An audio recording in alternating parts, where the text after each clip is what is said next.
There's honestly going to be no escape for Trump. He has this stolen documents case he has to deal with. I think the previous case where he's going to have to go back to court around October, and there is another investigation still going on, I think, in Georgia.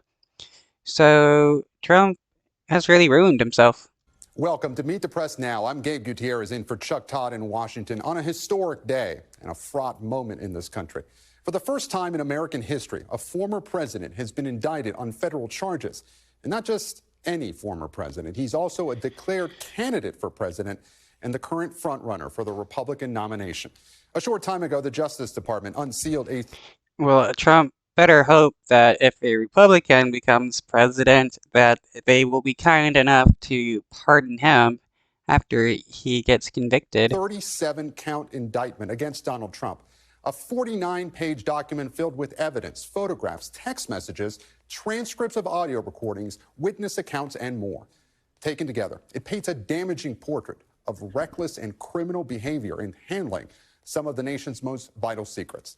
The 49-page indictment includes 31 counts of willful retention of national defense information, 1 count of false statements and representations, 1 count of conspiracy to obstruct, 1 count of withholding a document or record, 1 count of corruptly concealing a document or record, 1 count of concealing a document in a federal investigation, and 1 count of scheming to conceal. Minutes ago, Special Counsel Jack Smith spoke publicly for the first time since his appointment more than 6 months ago as his office unsealed the charges against Mr. Trump. The men and women of the United States intelligence community and our armed forces dedicate their lives to protecting our nation and its people.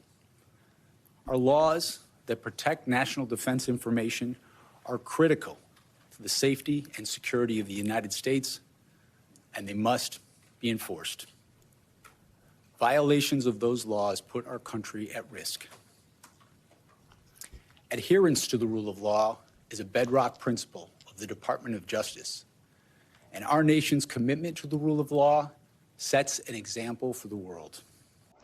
It's funny how Trump always touted that he was like a leader of law and order and that we live in a nations of law and order. Yet here's Trump breaking so many laws and creating disorder. We have one set of laws in this country, and they apply to everyone. Also implicated in today's indictment is Mr. Trump's personal aide and body man, Walt Nauta, who, according to the special counsel's office, helped Mr. Trump move boxes and conceal items from authorities. As you might expect, the former president has lashed out at the Justice Department and the special counsel's investigation. In one post minutes ago, he referred to the special counsel as a deranged psycho. And he posted this video last night after disclosing he had been summoned to the courthouse early next week to face these charges. They can't stop because it's election interference at the highest level. There's never been anything like what's happened. I'm an innocent man. I'm an innocent person. Now, beyond the legal implications of this indictment are, of course, the political implications. So far, we've seen Republicans from the Capitol to the campaign trail rally around the former president, and his allies in the House of Representatives are considering ways to potentially try to intervene in the special counsel's case. Meanwhile, President Biden has remained relatively quiet about the case. Here was his response earlier today when asked by reporters about the charges facing his potential 2024 rival. Mr. President, are you concerned about the in light of the Trump indictment? If everybody can win this ball game.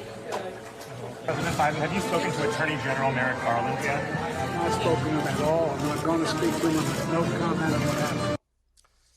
We have a lot to unpack this hour, but let's first begin with the latest on this sweeping 37-count indictment against Mr. Trump.